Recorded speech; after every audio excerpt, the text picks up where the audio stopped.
রাহিমাহুল্লাহু তাআলা। সম্মানিত হাজরিন, মুসল্লিয়ানে কেরাম, শুরুতে আমি আমাকে সহ আপনাদেরকে জীবনের প্রত্যেকটি পর্যায়ে, জীবনের প্রত্যেকটি পর্বে, প্রকাশ্যে ঘরে বাইরে সকল ক্ষেত্রে আল্লাহ রাব্বুল আলামিনের তাকওয়া অবলম্বন করার উপদেশ দিচ্ছি। আল্লাহ তাআলা আমাদের সবাইকে সকল পর্যায়ে আল্লাহ রাব্বুল আলামিনের তাকওয়া অবলম্বন করার তৌফিক দান করুন। সম্মানিত হাজরিন, আমরা আজকে এই জুমার সংক্ষিপ্ত খুতবায় অত্যন্ত গুরুত্বপূর্ণ একটি বিষয় নিয়ে সংক্ষেপে আপনাদের সামনে কিছু কথা শেয়ার করব। সেই বিষয়টি হচ্ছে জিলহজ মাসের প্রথম 10 দিনের ফজিলত এবং এই প্রথম 10 দিনে আমাদের করণীয়। যেহেতু আমরা খুব অল্প সময়ের মধ্যেই জিলহজ মাসে উপনীত হতে যাচ্ছি, আমরা জানি যে আরবি যে মাসগুলো রয়েছে, চন্দ্র মাস যেগুলোকে বলা হয় থাকে, এই মাসগুলোর মধ্যে আল্লাহ সুবহানাহু ওয়া তাআলা 4টি মাসকে হারাম ঘোষণা করেছেন। এই 4টি মাসকে আল্লাহ রাব্বুল আমিন পবিত্র, মর্যাদাপূর্ণ এবং নিষিদ্ধ মাস হিসেবে আখ্যায়িত করেছেন। তোর মধ্যে শাওয়াল, জিলকাদা, জিলহজ্জা, এই তিনটি একাধারে, এই 3টি মাস। আরেকটি হচ্ছে রজব মাস। এই 4টি মাসকে আল্লাহ রাব্বুল আলামিন হারাম মাস হিসেবে ঘোষণা করেছেন। শাওয়াল, জিলকাদা, জিলহজ্জা, এই 3টি মাস আবার হজের মাসও। এর অতিরিক্ত ফজিলত হচ্ছে এই 3টি মাস হজের মাস। আল্লাহ রাব্বুল আলামিন কোরআনে কারীমের মধ্যে বলেছেন, আল হজ্জু আশহুরুন মালুমাত, যে আল্লাহ রাব্বুল আলামিনের কাছে সুনির্দিষ্ট কয়েকটি মাস আল্লাহ রাব্বুল আমিন হজের জন্য নির্ধারণ করেছেন। তার মধ্যে ফামান ফারাদা ফীহিন্নাল হজ্জ ফালা রাফাসা ওয়ালা ফুসুকা ওয়ালা জিদালা ফিল হজ্জ। এই 3টি মাস, এই 3টি মাস হচ্ছে হজের মাস, শাওয়াল, জিলকাদা, জিলহজ্জা। এই জিলকাদা, জিলহজ্জা এবং শাওয়াল, এই 3টির মধ্যে জিলহজ মাসের প্রথম 10 দিন এর মর্যাদা, বিশেষ মর্যাদা রয়েছে। জিলহজ মাসের 11-12 তারিখ এর বিশেষ মর্যাদা রয়েছে। জিলহজ মাসের 9 তারিখের বিশেষ মর্যাদা রয়েছে। জিলহজ মাসের 10 তারিখের বিশেষ মর্যাদা রয়েছে। এই বিষয়গুলো নিয়ে কিছু কথা আমরা আলোচনা করব। এই ক্ষেত্রে একজন মুসলিম হিসেবে, একজন আল্লাহর বান্দা হিসেবে আমাদের যে করণীয় আছে, সেই করণীয় বিষয়গুলো সম্পর্কেও আমরা দৃষ্টি আকর্ষণ করব। আল্লাহ রাব্বুল আলামিন আমাদেরকে তৌফিক দান করুন। কিন্তু এর আগে আমি অত্যন্ত গুরুত্বপূর্ণ একটি বিষয়ে খুব সংক্ষেপে দৃষ্টি আকর্ষণ করব।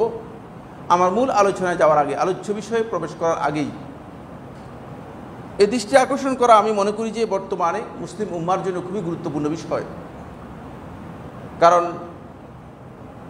আমরা যারা আজকে মুসলিম হিসেবে নিজেদেরকে পরিচয় দিচ্ছি, ইসলামের সাথে আমাদের জ্ঞানগত দিক থেকে, আমলের দিক থেকে, আকীদার দিক থেকে এত বিশাল দূরত্ব রয়েছে যে কোনটি ইসলাম, কোনটি ইসলামের আকীদা, আর কোনটি আমি আসলে মুসলিম হিসেবে পোষণ করতেছি, এগুলো অনেকটাই প্রশ্নবিদ্ধ। হয়তো আপনারা বলবেন যে কি বলছেন, বাস্তবতা এটাই যে আমরা নিজেদেরকে মুসলিম পরিচয় দিচ্ছি, কিন্তু ইসলামের মৌলিক আকীদার জ্ঞান আমাদের নেই। ফলে আমাদের তরুণ যুবক সমাজ এবং সো-কল্ড ইসলামিস্ট, যারা ইসলামিক স্কলারও নিজেদেরকে পরিচয় দিচ্ছেন, এমনকি কিছু সংখ্যক আলেম পর্যন্ত, তারা ইসলাম এবং ইসলামী আকীদা সম্পর্কে জ্ঞান না রাখার কারণে এতটুকু পার্থক্য করা তাদের পক্ষে সম্ভব হচ্ছে না কোনটা মুসলিমদের আকীদা আর কোনটা ইসলামী আকীদা নয়, শিয়া রাফিজিদের আকীদা। আপনারা জানেন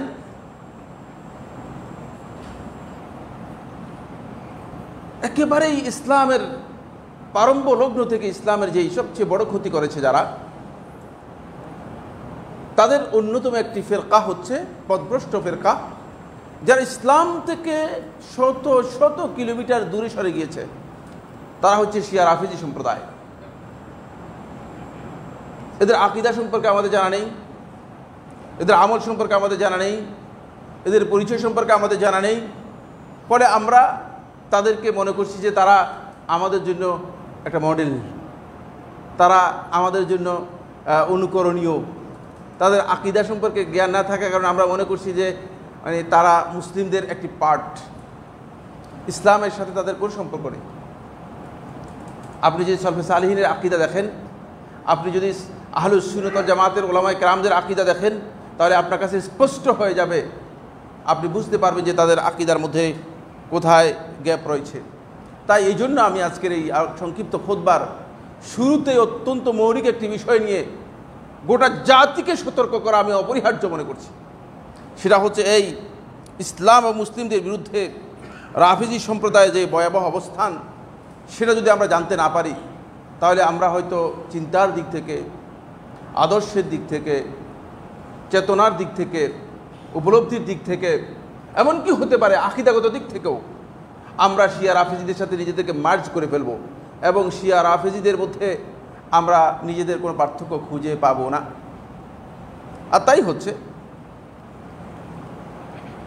আমরা একটা পোস্ট দিয়েছিলাম অল্প কিছুদিন আগে, সে পোস্টকে কেন্দ্র করে আমি দেখেছি হাইলি এডুকেটেড, খুব বিগ প্রোফাইলের লোক অনেকেই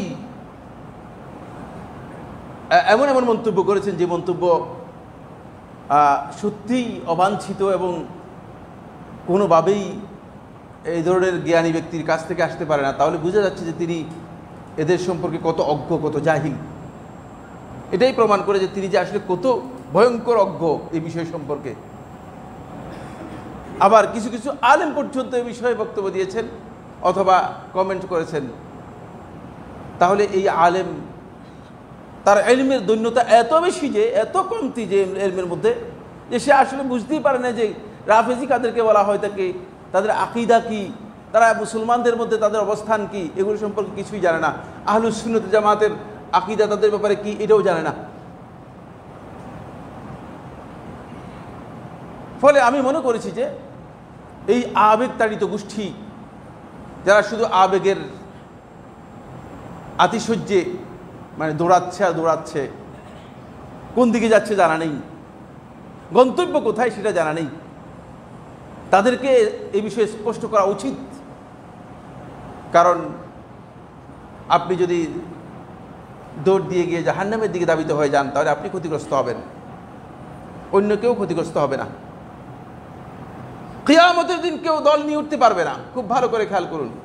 কেউ ফেরকা নিয়ে উঠতে পারবে না, কেউ গোষ্ঠী নিয়ে উঠতে পারবে না, কেউ মানে আত্মীয় স্বজন নিয়ে উঠতে পারবে না, কেউ পরিবার নিয়ে উঠতে পারবে না, স্বামী স্ত্রী নিয়ে উঠতে পারবে না, স্ত্রী স্বামী নিয়ে উঠতে পারবে না। ওয়াকুল্লুহুম আতিহি ইয়াউমাল কিয়ামাতি ফারদা, প্রত্যেকে আল্লাহ রাব্বুল আলামিনের কাছে কিয়ামতের দিনে আসবে এককভাবে, ইন্ডিভিজুয়াল, প্রত্যেকেই। সুতরাং সেদিন আপনি কিভাবে প্রশ্নের উত্তর দিবেন? সেদিন আপনাকে জিজ্ঞেস করা হবে না, আপনার স্ত্রীও আপনার সম্পর্কে প্রশ্নের উত্তর দেবে না, আপনি আপনার স্ত্রী প্রশ্ন উত্তর দেবেন না, আপনি আপনার দলের প্রশ্ন উত্তর দেবেন না, দল আপনার পক্ষ থেকে প্রশ্ন উত্তর দিতে সক্ষম হবে না। সুতরাং এই বিষয়গুলো নিশ্চিত করতে হবে আমাদেরকে ক্লিয়ার জানতে হবে। বন্ধুগণ, এই ক্ষেত্রে আমি প্রথম কথা বলছি যেটি, সেটা হলো এই শিয়া রাফিজি সম্প্রদায়, তারা আল্লাহ রাসূল সাল্লাল্লাহু আলাইহি ওয়াসাল্লামের প্রথমেই রাসূলুল্লাহ সাল্লাল্লাহু আলাইহি ওয়াসাল্লামের সবচেয়ে প্রিয়ভাজন, আল্লাহ রাসূল সাল্লাল্লাহু আলাইহি ওয়াসাল্লামের যারা সবচেয়ে কাছের মানুষ, সাহাবায়ে কেরামদেরকে তারা সবাইকে মুরতাদ, কাফের মনে করে। নাউজুবিল্লাহ। সাহাবায়ে কেরামদেরকে কাফের মনে করে। এদের মধ্যে আবু বকর, ওমর, উসমান, হাফসা, আয়েশা রাদিয়াল্লাহু তাআলা আনহুম, যারা আল্লাহ রাসূল সাল্লাল্লাহু আলাইহি ওয়াসাল্লামের সবচেয়ে কাছের মানুষ ছিলেন, এদেরকে তারা জাহান্নামী এবং কাফির মনে করে, লানত করা ওয়াজিব মনে করে।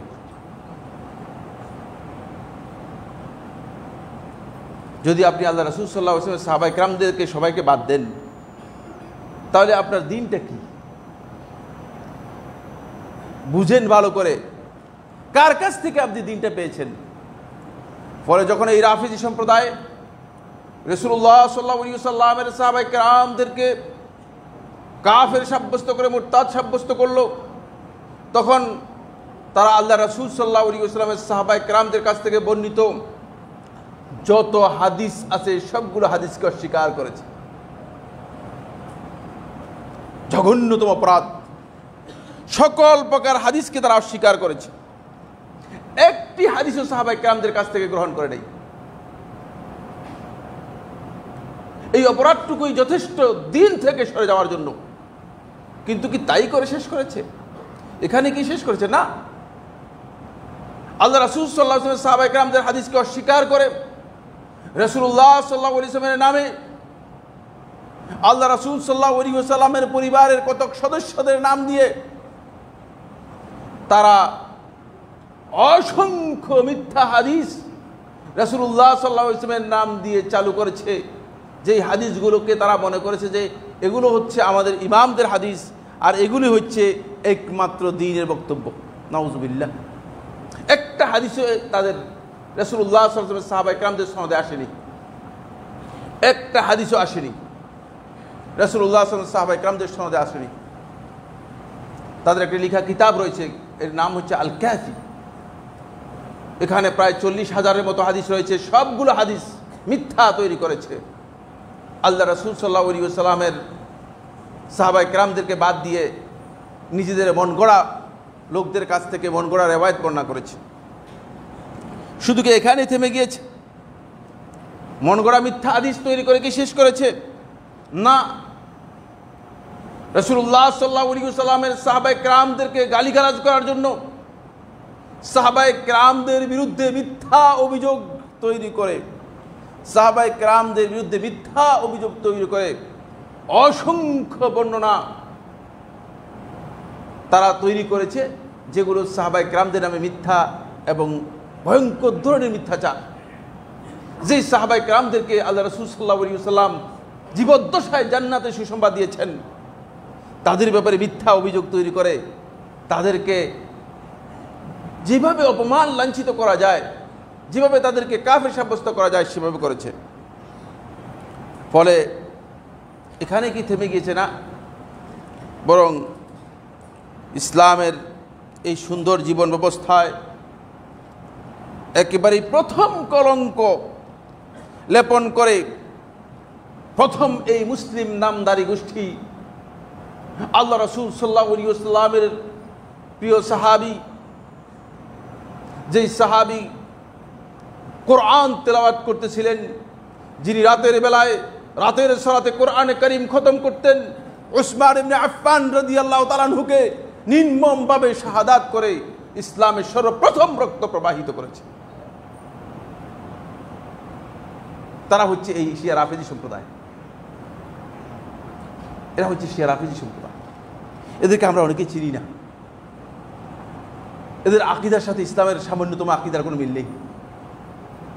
এখন একদল লোক বেরিয়েছে আমাদের সমাজের মধ্যে, তারা মনে করেছে যে শিয়া এবং সুন্নি এটা শুধুমাত্র দুটি পরিভাষা, দুটি টার্মিনোলজি। একেবারেই মিথ্যা কথা। আবার কেউ কেউ এই ধারণা করছেন যে শিয়া এবং সুন্নি এটি হচ্ছে দুটি ধারা, ইসলামের দুটি ধারা।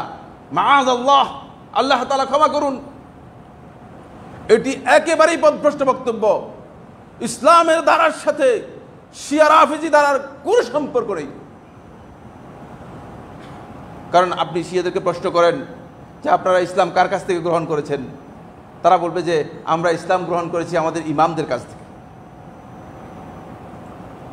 আমরা রাসূলুল্লাহ সাল্লাল্লাহু আলাইহি ওয়াসাল্লাম সাহাবাদের কাছ থেকে ইসলাম গ্রহণ করি নাই। সাহাবাদের বক্তব্য দিলে তাদের মাথায় রক্ত উঠে যায়, তারা আপনাকে হত্যা করবে। আবু বকর এবং ওমর শব্দ তাদের সামনে পেশ করলে তারা আপনাকে হত্যা করবে। এই হলো তাদের চেতনা, এই হলো তাদের আকীদা, এই রাফেজি সম্প্রদায়ের। কিন্তু আমরা অনেকেই বুঝি না, আমরা অনেকেই এই বিষয় সম্পর্কে জ্ঞান রাখি না। ফলে আমরা মনে করছি যে তাদের সাথে আমাদের একটা মানে সখ্যতা বন্ধুত্ব তৈরি হয়েছে। নাউজুবিল্লাহ মিন যালিক। আমাদের এই যুবক সমাজ যারা আজকে বিভ্রান্তির মধ্যে রয়েছে, তারা মনে করছে যে শিয়া রাফিজিরা ইসলামের স্বার্থে কাজ করছে। ইসলামের ইতিহাস সম্পর্কে আপনি যদি জানেন তাহলে আপনার কাছে ক্লিয়ার হয়ে যাবে। আমার বন্ধুগণ যারা বলছেন তাদেরকে আমি সতর্ক করে দিচ্ছি, আপনি ইসলামের ইতিহাস পড়েন নাই। ইসলাম যে যে জায়গায় সবচেয়ে বেশি বিঘ্নিত হয়েছে, সবচেয়ে বেশি আঘাতপ্রাপ্ত হয়েছে, প্রত্যেকটি জায়গায় শিয়া রাফিজিদের ষড়যন্ত্র ছিল। ইসলামের ইতিহাস পড়ে দেখুন, ক্লিয়ার হয়ে যাবে। আজও যাদের কথা বলা হচ্ছে, যাদের সংবাদ দেওয়া হচ্ছে, তাদের হাতের মধ্যে ইরাকের সুন্নি মুসলিমদের রক্ত আজও রয়েছে। তাদের হাতের মধ্যে আজও সিরিয়ার সুন্নি হাজার হাজার সুন্নি মুসলিমদের রক্ত রয়েছে। তাদের কান্না আমি সাইফুল্লাহ এই চোখে দেখেছি। শত শত সুন্নি মুসলিমকে তারা গর্ত করে জীবন্ত অবস্থায় মাটির মধ্যে পুঁতি দিয়েছে। আপনারা জানেন না, আপনাদের জ্ঞান নেই, তথ্য আপনার কাছে নেই, ইনফরমেশন নেই, চুপ করে আছেন। এরপরে আপনি বলছেন যে শিয়া মুসলিমদের কল্যাণে কাজ করছে। শিয়া রাফিজি সম্প্রদায় এক চুল পরিমাণ তাদের স্বার্থ ছাড়া কাজ করছে না, তারা নিজেদের স্বার্থে কাজ করছে। মুসলিমদের ক্ষতি কিভাবে করা যায় সেই টার্গেট নিয়ে তারা মুসলিমদের মধ্যে কাজ করছে।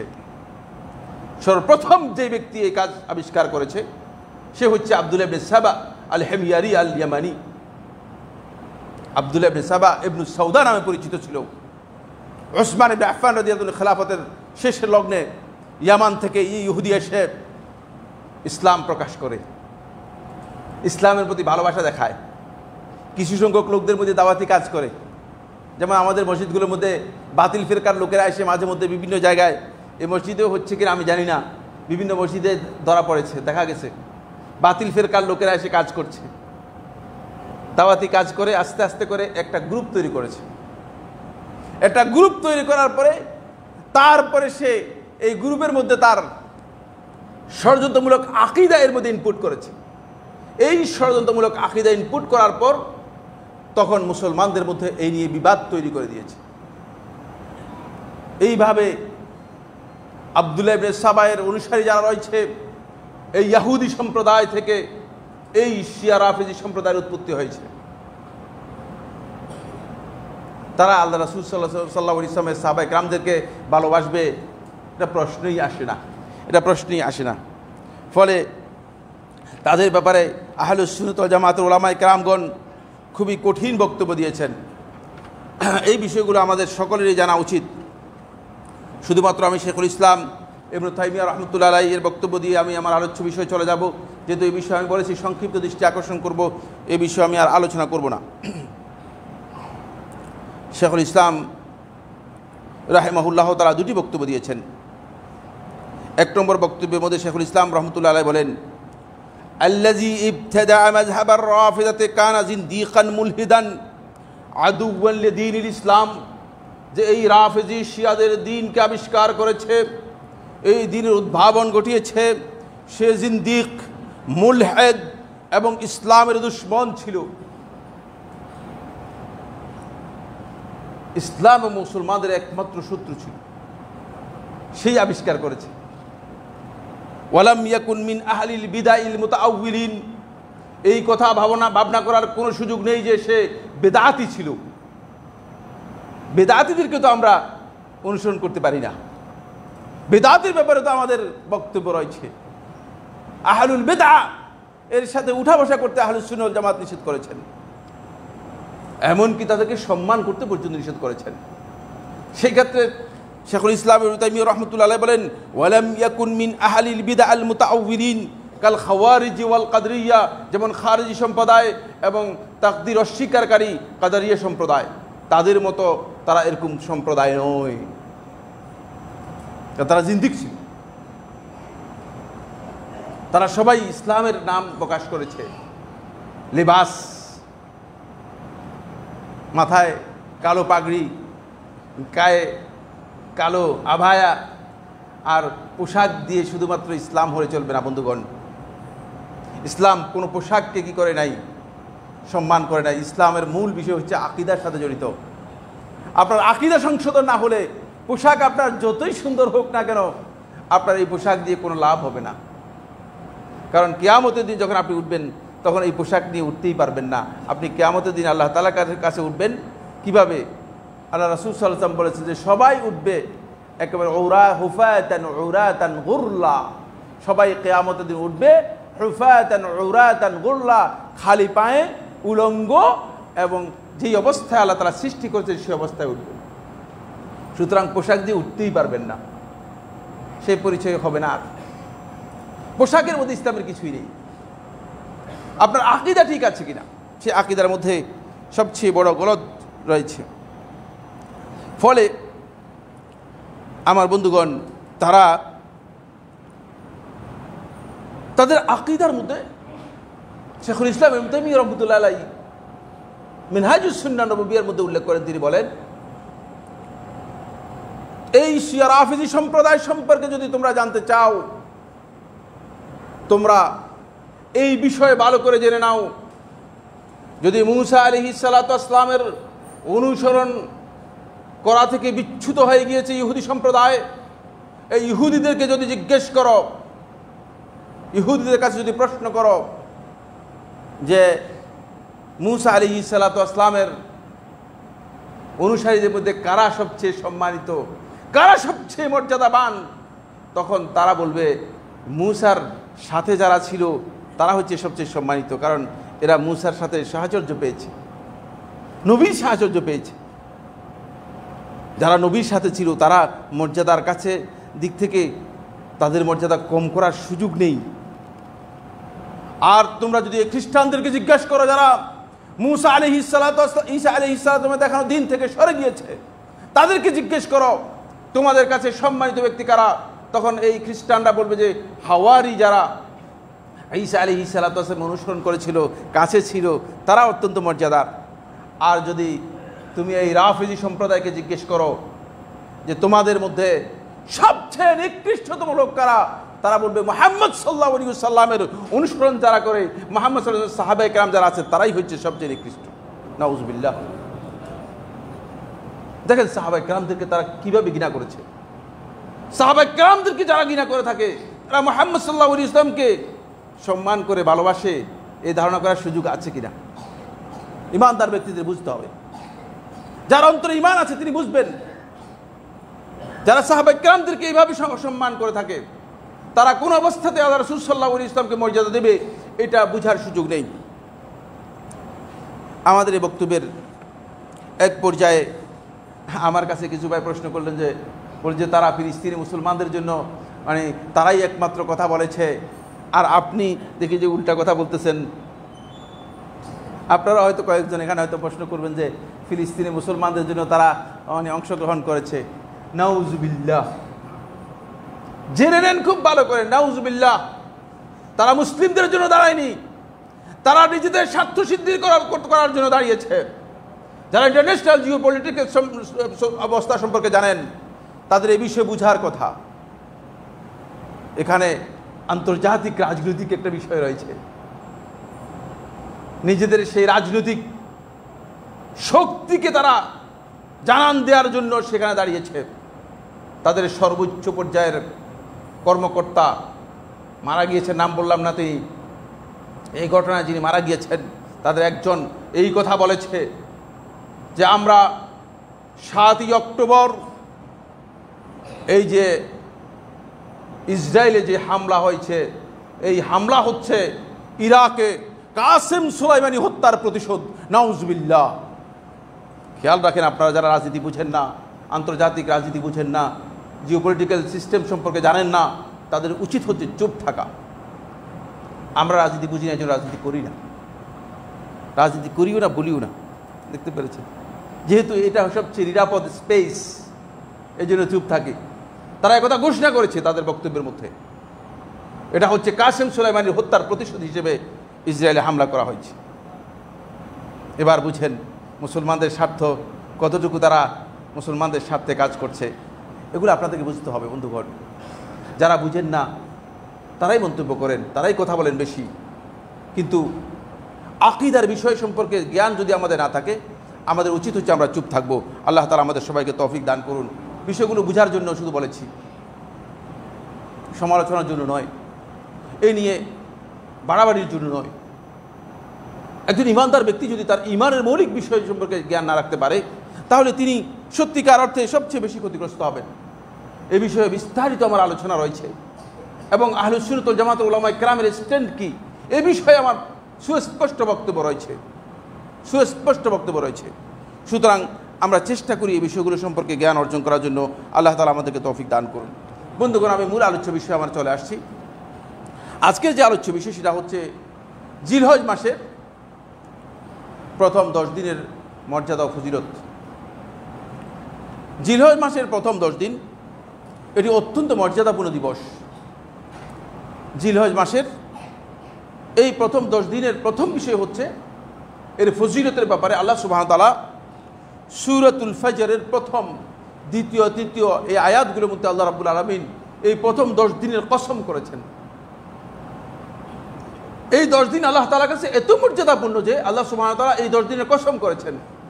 আল্লাহ রাব্বুল আলামিন কোরআনে কারীমের মধ্যে ইরশাদ করেন, ওয়াল ফজরি ওয়া লায়ালিন আশর ওয়াশ শাফঈ ওয়াল ওয়াতর।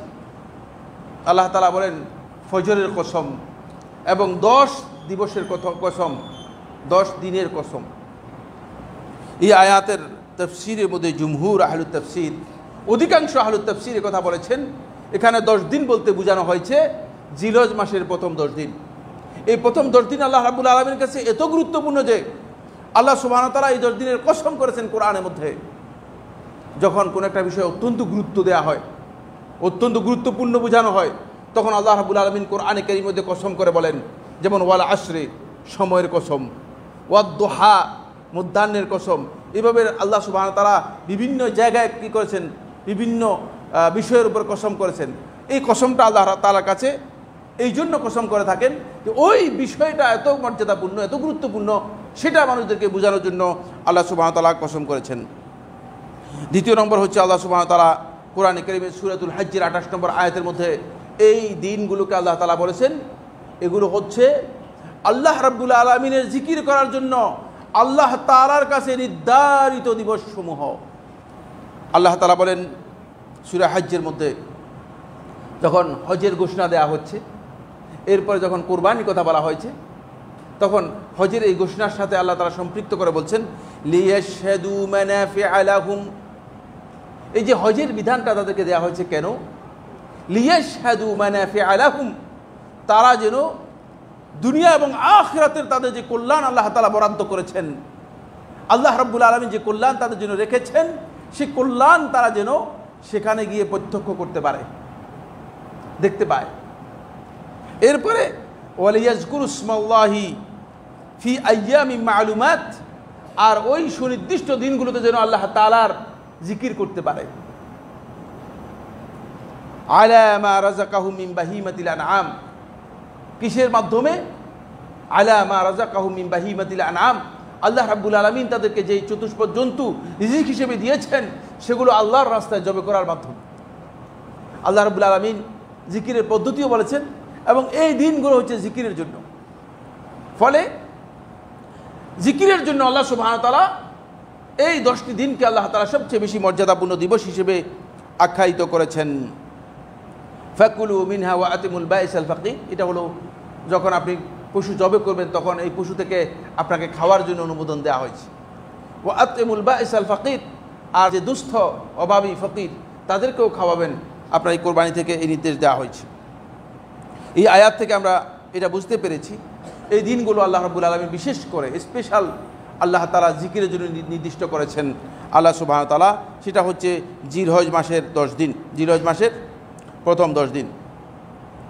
রাসূলুল্লাহ সাল্লাল্লাহু আলাইহি ওয়াসাল্লাম হাদিসের মধ্যে স্পষ্ট করে বলেছেন, জাবির ইবনে আব্দুল্লাহ রাদিয়াল্লাহু তাআলা বর্ণনা করেন, তিনি বলেন রাসূলুল্লাহ সাল্লাল্লাহু আলাইহি ওয়াসাল্লাম ইরশাদ করেছেন, আফদালু আইয়ামিদ দুনিয়া আইয়ামুল আশর।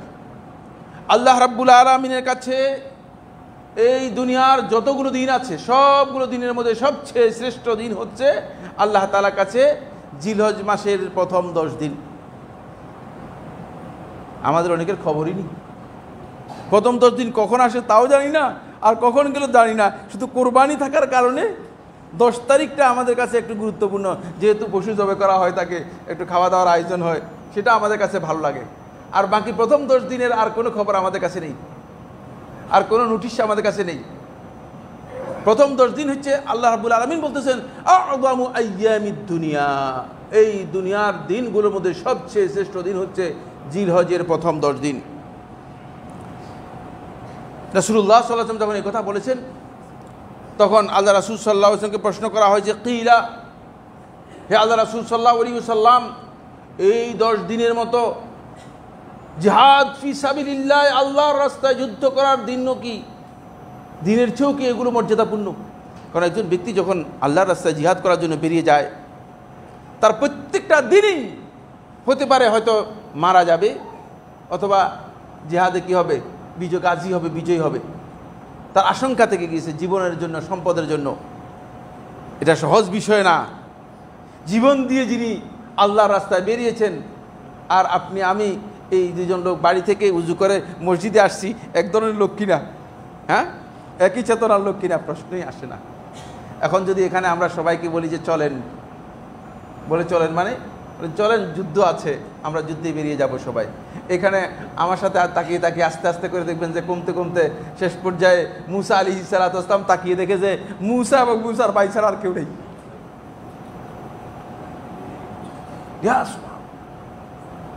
নবী, নবীর অনুসারী, চিন্তা করেছেন তো আমি সাইফুল্লাহর বক্তব্য আর কি হবে? মুসা আলাইহিস সালাম তাকিয়ে দেখেন যে মুসা এবং তার ভাই ছাড়া আর কেউ নাই। তখন আল্লাহ তাআলার কাছে দরখাস্ত করলেন, আল্লাহ, আমি আর আমার ভাই ছাড়া তার কেউ নেই। তারা বলতেছে যে ইযহাব আনতা ওয়া আখুকা ফাকাতিলা, তুমি আর তোমার ভাই যাও, যুদ্ধ করো, আমরা এদের সাথে যুদ্ধ করতে পারবো না, আমরা জীবন দিতে পারবো না। এই অবস্থা হয়ে যাবে। এই জন্য আমার বন্ধুগণ, জিহাদ ফি সাবিলিল্লাহর মর্যাদা, এই দিনগুলোর মর্যাদা আল্লাহ তাআলার কাছে অনেক বেশি। সাহাবায়ে কেরাম প্রশ্ন করলেন, হে আল্লাহর রাসূল সাল্লাল্লাহু আলাইহি ওয়াসাল্লাম, জিহাদ ফি সাবিলিল্লাহর যে মর্যাদা আছে এর চেয়েও কি বেশি? বলে যে এর চেয়েও বেশি, এই দিনগুলোর মর্যাদা আল্লাহ তাআলার কাছে এর চেয়েও বেশি। আসুন, অনেক লম্বা আলোচনা, সময় সুযোগ করবে কিনা আমি জানি না, সময় যতটুকু সাপোর্ট করে আমি ততটুকু এগিয়ে যাব। এই হাদিসটি ইমাম বাজ্জার রাহিমাহুল্লাহ তাআলা তার মুসনাদের মধ্যে বর্ণনা করেছেন। নাসিরুদ্দিন আলবানী রাহমাতুল্লাহি আলাইহি সহিহার মধ্যে হাদিসটিকে সহিহ বলেছেন। সাঈদ ইবনে জুবাইর রাদিয়াল্লাহু তাআলা বর্ণনা করেন, তিনি বলেন, ইজা দাখালাতিল আশরু, যখন জিলহজ মাসের প্রথম 10 দিন আসতো, তখন সাঈদ ইবনে জুবাইর রাদিয়াল্লাহু তাআলা নিজেই ইজতিহাদান হাত্তা মা ইয়াকাদু ইয়াকদির আলাইহি, এত বেশি ইবাদত করতেন, এত বেশি নেক আমল করতেন, মনে হতো যেন আর কোনো সম্ভব না, আর বেশি ইবাদত করা সম্ভব না, এত বেশি ইবাদত করতেন। ইমাম দারমি রাহমাতুল্লাহ তার মুসনাদের মধ্যে বর্ণনা করেছেন, সুনানের মধ্যে বর্ণনা করেছেন, এবং শেখ মুহাক্কিক এই হাদিসটাকে সনদের দিক থেকে হাসান বলেছেন। ইমাম সাঈদ ইবনে জুবাইর রাহিমাহুল্লাহ তাআলা তিনি আরও বর্ণনা করেন, লা তুতফিউ সুরুজাকুম লায়ালিল আশর, এই 10 দিনের রাত্রগুলোতে তোমরা তোমাদের ঘরের বাতিগুলো নিভাবে না। এদিকে ইঙ্গিত করেছেন কিনায়াতান আল কিরাআতি ওয়াল কিয়াম, যাতে করে কোরআন তেলাওয়াত এবং কিয়ামুল লাইল করা যায়। সালাফদের আমল সাব্যস্ত হয়েছে, খেয়াল রাখবেন, সালাফদের আমল সাব্যস্ত হয়েছে এই 10 দিনের ব্যাপারে। আসুন, হাফিজ ইবনে হাজার আসকালী রাহমাতুল্লাহ ফাথুল বারির মধ্যে উল্লেখ করেন, তিনি বলেন, ওয়াল্লাযী ইয়াজহারু আন্না সাবাবা ফি ইমতিয়াজ আশর জিলহিজ্জাতি, এই আশর জিলহিজ্জার বিশেষত্বের কারণ হচ্ছে এই দিনগুলোর মধ্যেই আল্লাহ রাব্বুল আলামিন যত ইবাদত ফরজ করেছেন, যত প্রকার ইবাদত আছে, সকল প্রকার ইবাদত একসাথ করে দিয়েছেন। এটা আর কোনো দিনের মধ্যে পাওয়া যাবে না। এই 10 দিনের মধ্যে যত প্রকারের ইবাদত আল্লাহ তাআলা ফরজ করেছেন, সকল প্রকার ইবাদতকে আল্লাহ রাব্বুল আলামিন কি করেছেন? কম্বাইন করেছেন। এই জন্য এই 10 দিনের মর্যাদা আল্লাহ রাব্বুল আলামিনের কাছে অনেক বেশি। ফলে শেখুল ইসলাম ইবনে তাইমিয়া রাহমাতুল্লাহকে প্রশ্ন করা হয়েছে, মজমু ফাতাওয়ার মধ্যে শেখুল ইসলাম রাহমাতুল্লাহকে প্রশ্ন করা হয়েছে, জিলহজ মাসের প্রথম 10 দিন আর রমাদানের শেষ 10 দিন, এর মধ্যে কোনটি শ্রেষ্ঠ?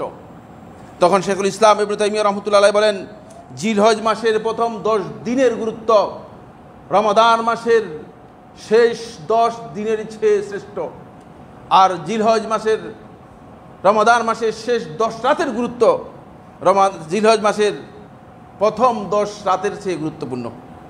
রাতের দিক থেকে রমাদান মাসের রাতগুলো হচ্ছে শ্রেষ্ঠ, আর দিনের দিক থেকে জিলহজ মাসের প্রথম 10 দিনের মর্যাদা হচ্ছে বেশি।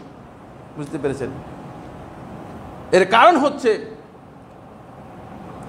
রমাদান মাসের শেষ দশকের মধ্যে আল্লাহ রাসূল সাল্লাল্লাহু আলাইহি ওয়াসাল্লাম এই কথা আমাদেরকে জানিয়েছেন যে এমন একটি রাত্রি রয়েছে যে রাত্রি আল্লাহ রাব্বুল আলামিনের কাছে খায়রুম মিন আলফি শাহর, হাজার মাসের চেয়েও অত্যন্ত মর্যাদাপূর্ণ একটি রাত্রি রয়েছে। এই জন্য এই রাতের কারণে রাতগুলো অনেক মর্যাদাপূর্ণ। আর জিলহজ মাসের প্রথম 10 দিনের মধ্যে এমন 2টি দিন রয়েছে যে এই 2টি দিন আল্লাহ তাআলার কাছে এই গোটা পৃথিবীর যত দিন আছে সবগুলো দিনের চেয়ে শ্রেষ্ঠ। একটি হচ্ছে ইয়ম আরাফা, আরাফার দিবস, আর একটি হচ্ছে ইয়মুল হজ্জিল আকবর, হজ্জে আকবরের দিবস, অর্থাৎ 10 তারিখ, যেটি ইয়মুন নাহর, কোরবানির দিন।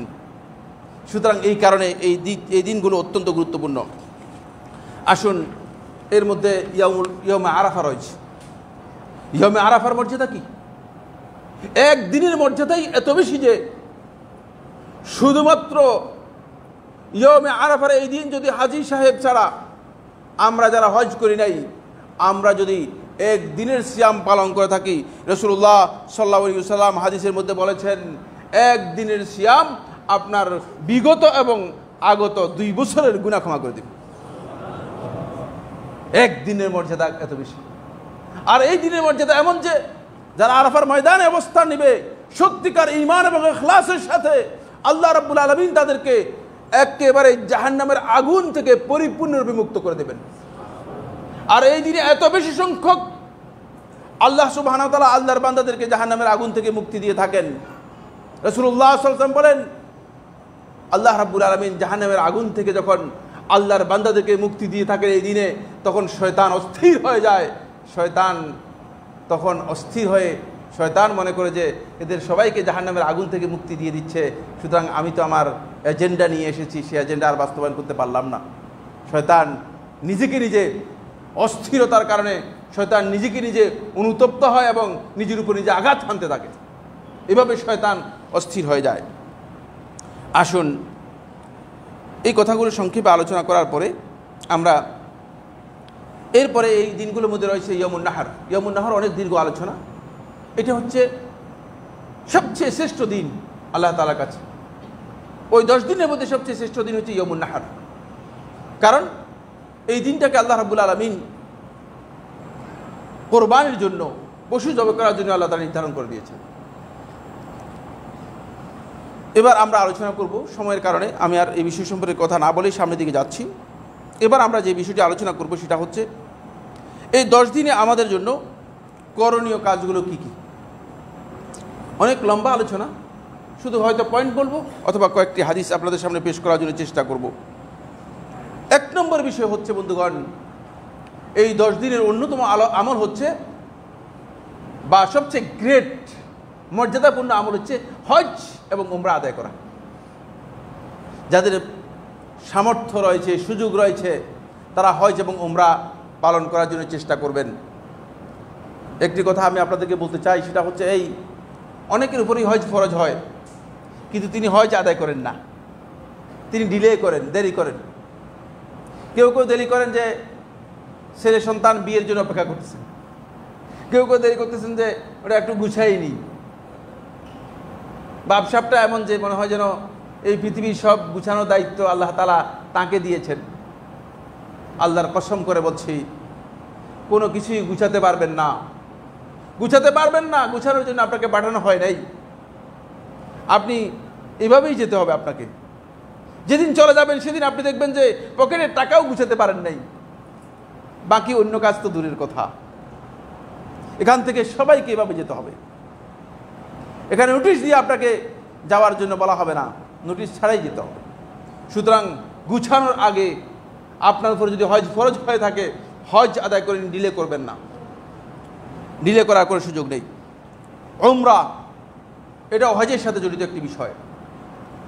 যাদের উপর হজ ফরজ তাদের উপর উমরাও ওয়াজিব, তারা উমরাও আদায় করবে এবং হজ এবং উমরা দুটোই আদায় করবে। চেষ্টা করুন উমরা আদায় করার জন্য। হজ এবং উমরা হচ্ছে এই দিনগুলোতে সবচেয়ে শ্রেষ্ঠ মর্যাদাপূর্ণ ইবাদত। রাসূলুল্লাহ সাল্লাল্লাহু আলাইহি ওয়াসাল্লাম সহিহ বুখারী ও মুসলিম হাদিসের মধ্যে বলেছেন, আল উমরাতু ইলাল উমরাহ কাফারাতুল লিমা বাইনাহুমা, এক উমরা থেকে আরম্ভ করে আরেক উমরা পর্যন্ত কাফারাতুল লিমা বাইনাহুমা, এই দুইয়ের মধ্যবর্তী সময়ের জন্য কাফারা। পুরা সময়ের আল্লাহ রাব্বুল আলামিন কাফারা করে দেবেন।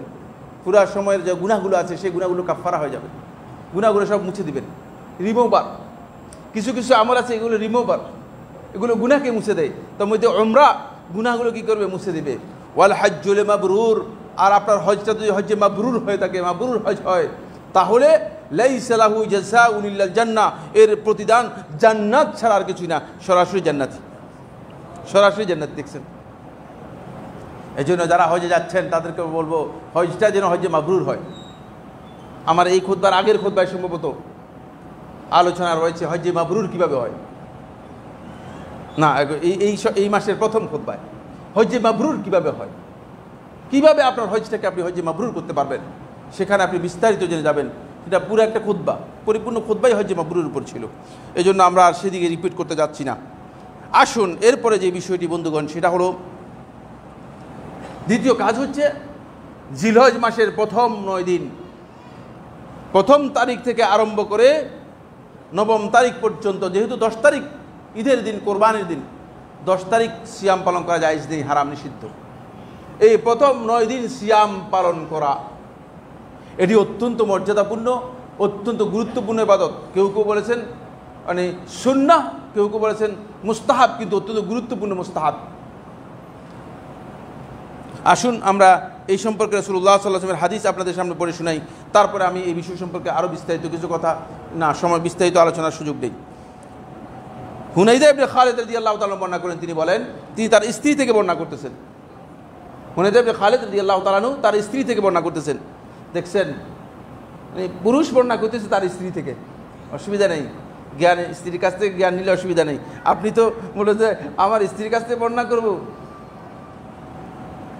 মানুষ সাহাবায়ে কেরামগণ আল্লাহ রাসূল সাল্লাল্লাহু আলাইহি ওয়াসাল্লামের বক্তব্যকে, কথাকে কিভাবে গুরুত্ব দিতেন।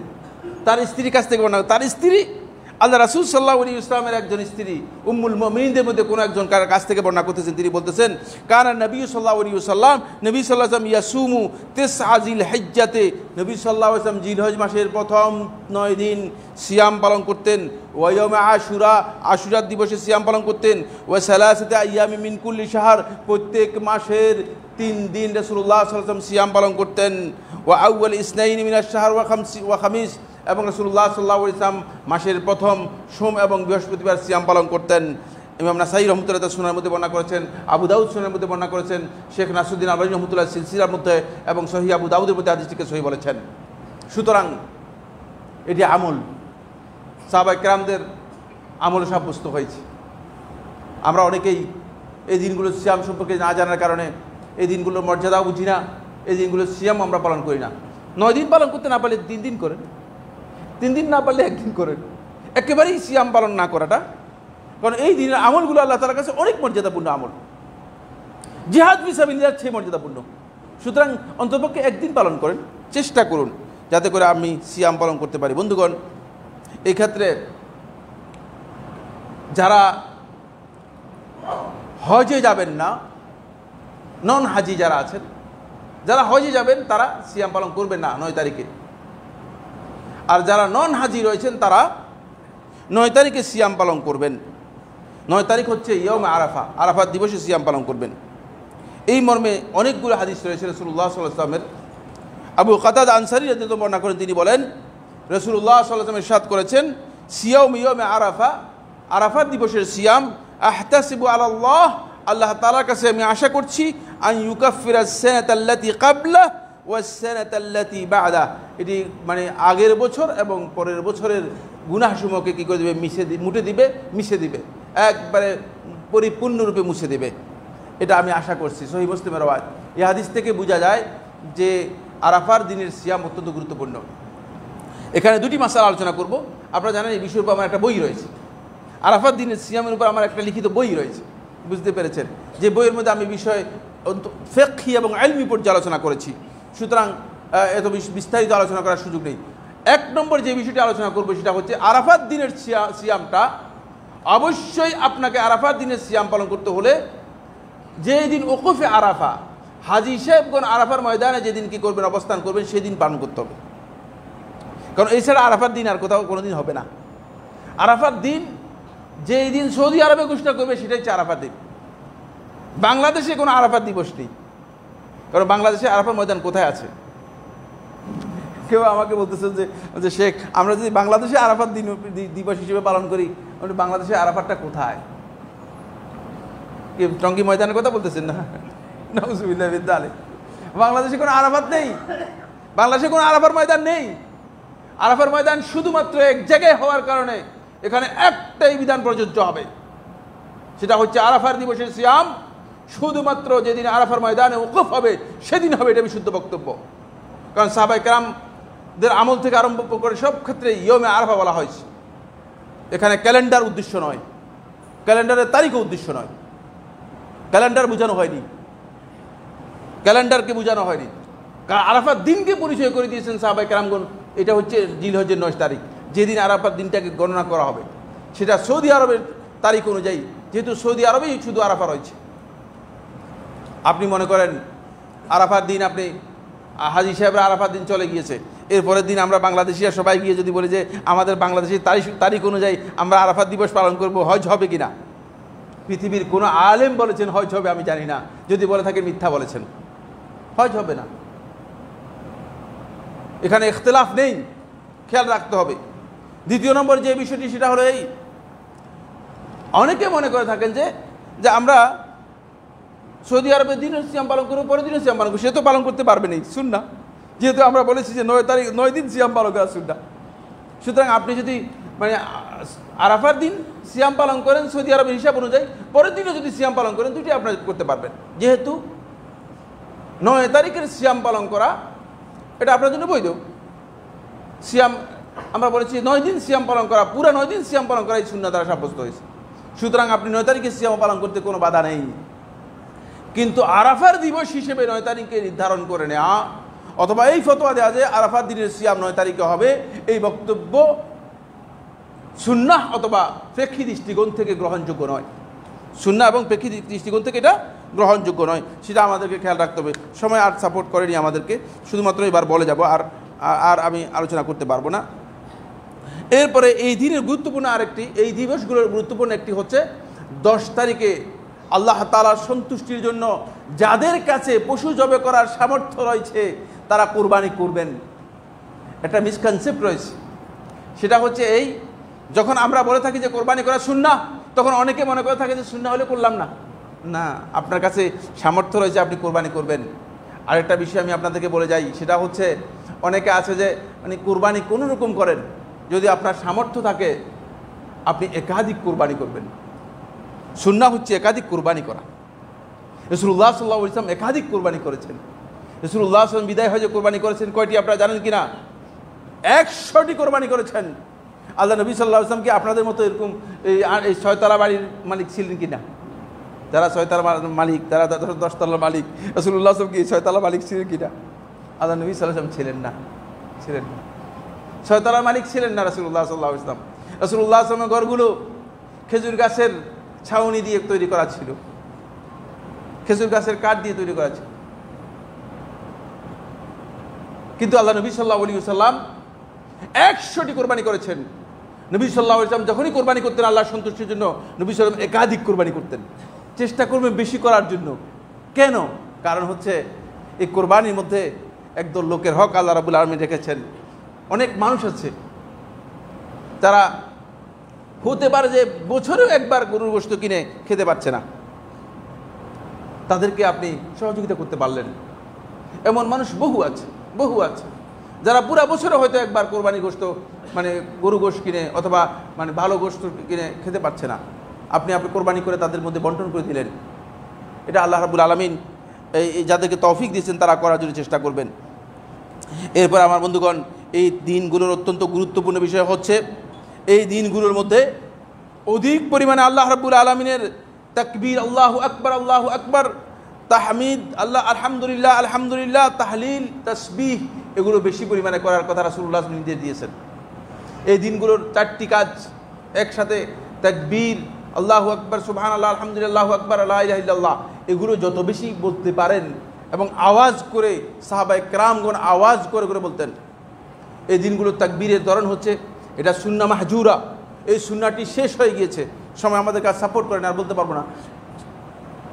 এই সুন্নাহটা আমরা জানিই না, এমনভাবে আমাদের কাছ থেকে উধাও হয়ে গিয়েছে। সেটা হচ্ছে তাকবীরের সুন্নাহ হচ্ছে জিলহজ মাসের চাঁদ দেখা থেকে আরম্ভ করে 13 তারিখ সূর্যাস্ত পর্যন্ত তাকবীর দেওয়া হচ্ছে সুন্নাহ। এটাকে বলা হয় থাকে তাকবীরুল মুতলাক।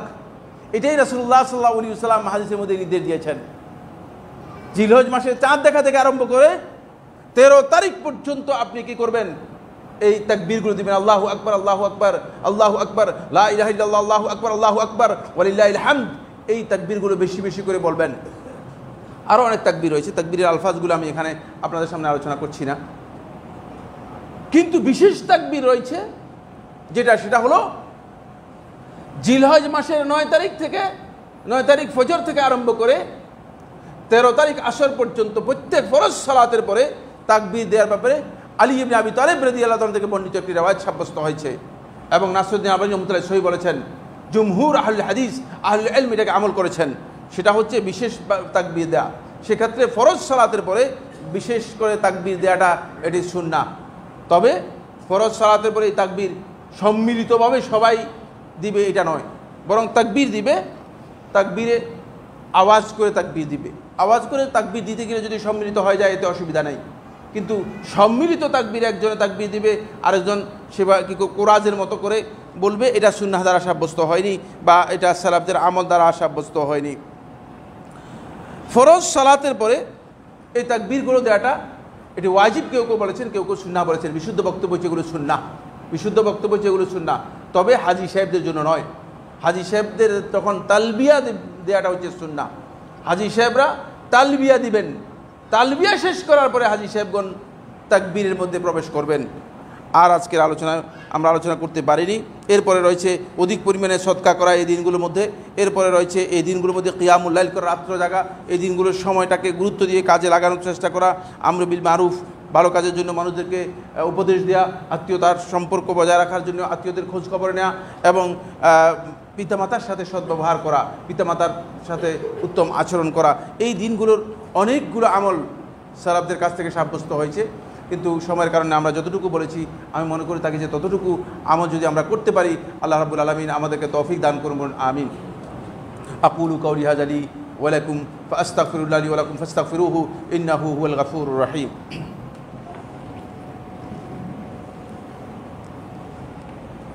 আলহামদুলিল্লাহ, আলহামদুলিল্লাহ আলা ইহসানিহি ওয়া শুকরু লাহু আলা তাওফীকিহি ওয়া ইমতিনানিহি ওয়া আশহাদু আল্লা ইলাহা ইল্লাল্লাহু ওয়াহদাহু লা শারীকা লাহু তা'যীমান লিশানিহি ওয়া আশহাদু আন্না মুহাম্মাদান আবদুল্লাহি ওয়া রাসূলুহু আদ-দাঈ ইলা রিদওয়ানিহি ওয়া আলা আলিহি ওয়া আসহাবিহি ওয়া ইখওয়ানিহি ইবাদাল্লাহ রাহিমাকুমুল্লাহ ইন্নাল্লাহা আমারাকুম বিআমরিন কারীম আলা ওয়া হুয়া আসসালাতু ওয়াসসালামু আলা নাবিয়্যিল কারীম ফাকালা ফি মুহকামি তানজিল ইন্নাল্লাহা ওয়া মালাইকাতাহু ইউসাল্লুনা আলা নবী ইয়া আইয়ুহাল্লাযীনা আমানু সাল্লু আলাইহি ওয়া সাল্লিমু তাসলিমা আল্লাহুম্মা সাল্লি আলা মুহাম্মাদ ওয়া আলা আলি মুহাম্মাদ কামা সাল্লাইতা আলা ইব্রাহিম ওয়া আলা আলি ইব্রাহিম ফিল আলামিন ইন্নাকা হামিদুম মাজিদ ওয়া বারিক আল্লাহুম্মা আলা মুহাম্মাদ ওয়া আলা আলি মুহাম্মাদ কামা বারাকতা আলা ইব্রাহিম ওয়া আলা আলি ইব্রাহিম ফিল আলামিন ইন্নাকা হামিদুম মাজিদ ওয়ারদাল্লাহু আনিল খুলাফার রাশিদিন আলাইহিমাতিল মাহদিয়িন আবি বকর ওমর ওসমান আলী ওয়া আন সাইরি আসহাবি মুহাম্মাদিন সাল্লাল্লাহু আলাইহি ওয়া সাল্লাম আজমাইন আল্লাহুম্মা আইজিল ইসলাম ওয়াল মুসলিমিন আল্লাহুম্মা আইজিল ইসলাম ওয়াল মুসলিমিন আল্লাহুম্মা আনসুর ইবাদাকাল মুওয়াহিদিন ফি কুল্লি মাকান আল্লাহুম্মা আনসুর ইবাদাকাল মুওয়াহিদিন ফি কুল্লি মাকান।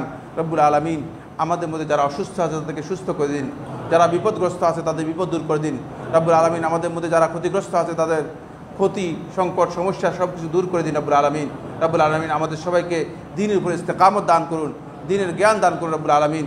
রব্বুল আলামিন আমাদের সবাইকে আপনি যাতে আমরা জিলহজ মাসের প্রথম 10 দিনের যেই মর্যাদা, যে ফজিলত রয়েছে সেই ফজিলত লাভ করতে পারি এবং সেই আমলগুলো যেন করতে পারি আমাদেরকে তৌফিক দান করুন রব্বুল আলামিন। রব্বুল আলামিন মুসলিম উম্মাহ অত্যন্ত ক্রান্তিকাল, অত্যন্ত সংকটাপন্ন একটি সময় অতিক্রম করছে। রব্বুল আলামিন ফিলিস্তিনে মুসলমানরা নির্যাতিত হচ্ছে, নির্মমভাবে তাদের উপর অত্যাচার জুলুম নেমে এসেছে। রব্বুল আলামিন তাদেরকে সাহায্য করুন আপনি রব্বুল আলামিন।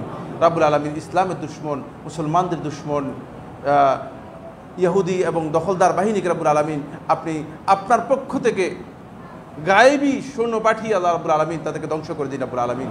রব্বুল আলামিন তাদেরকে তাদের অস্ত্র দিয়ে ধ্বংস করে দিন রব্বুল আলামিন। রব্বুল আলামিন তাদের উপর আপনার এমন গজব, এমন আযাব নাজিল করুন যা কোনোভাবেই প্রতিহত করা তাদের সাধ্য নেই রব্বুল আলামিন। এমন আযাব তাদের উপর নাজিল করুন রব্বুল আলামিন। রব্বুল আলামিন আপনি আমাদের সবার উপর রহমত নাজিল করুন রব্বুল আলামিন। আমরা অনেক ক্ষতিগ্রস্ত, অনেক বিপদগ্রস্ত রব্বুল আলামিন।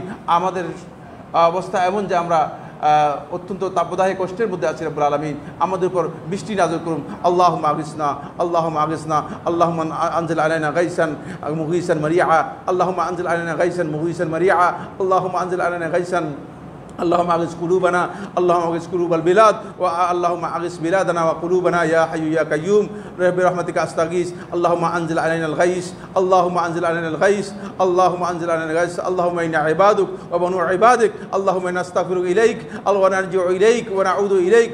اللهم انزل علينا الغيث، اللهم انزل علينا الغيث. عباد الله رحمكم الله، إن الله يأمر بالعدل والإحسان وإيتاء ذي القربى وينهى عن الفحشاء والمنكر والبغي يعظكم لعلكم تذكرون. فاذكروا الله العظيم الجليل يذكركم واشكروه على آلائه ونعمه يزدكم ولذكر الله أكبر والله يعلم ما تصنعون.